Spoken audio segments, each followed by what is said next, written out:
চাঁচল বিধানসভায় বিজেপি মনোনীত প্রার্থী মাননীয় রতন দাস মহাশয় মনোনয়ন পত্র জমা দেওয়ার জন্য এসডিও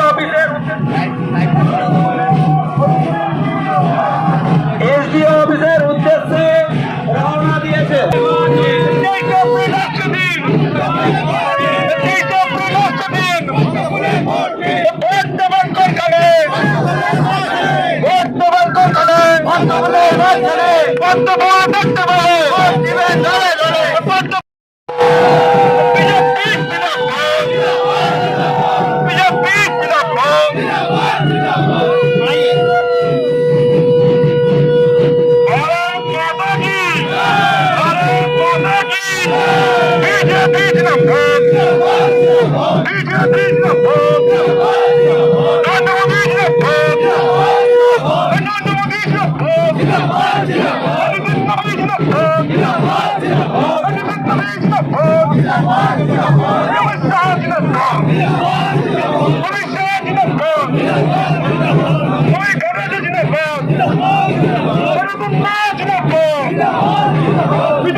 সবার সামনে 2021 সালের প্রার্থী দীপক বর্মন এবং রতন দাস 26-এর প্রার্থী থাকবে, তার পিছনে সবাই থাকবে।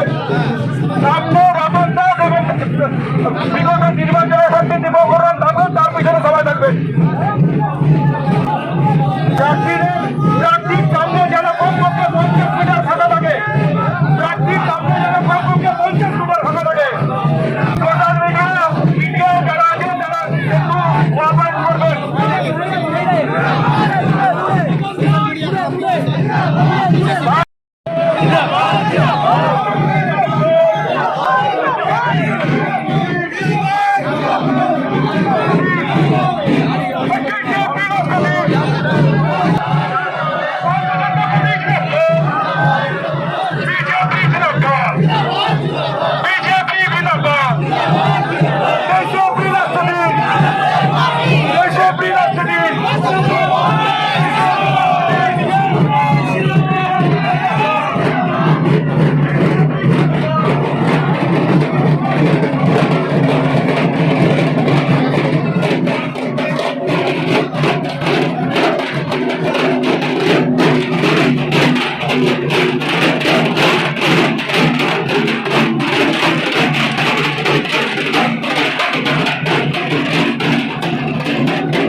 প্রার্থী ছিলাম, কিন্তু ভারতীয় জনতা পার্টির সাথে সবসময় আছি, মন থেকে আছি।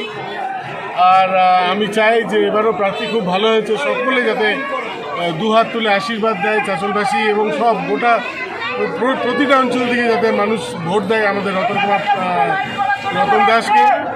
এটাই আমি আশা রাখবো সকলে। আমি রতন দাস সাথে আমরা সকলে আমরা ভারত মাতা কি, ভারত মাতা কি। 2021 আর 2016 সালে ভারতীয় জনতা পার্টি চাঁচলের প্রার্থী। বিধানসভা থেকে বিধানসভার ভারতীয় জনতা পার্টির প্রার্থী।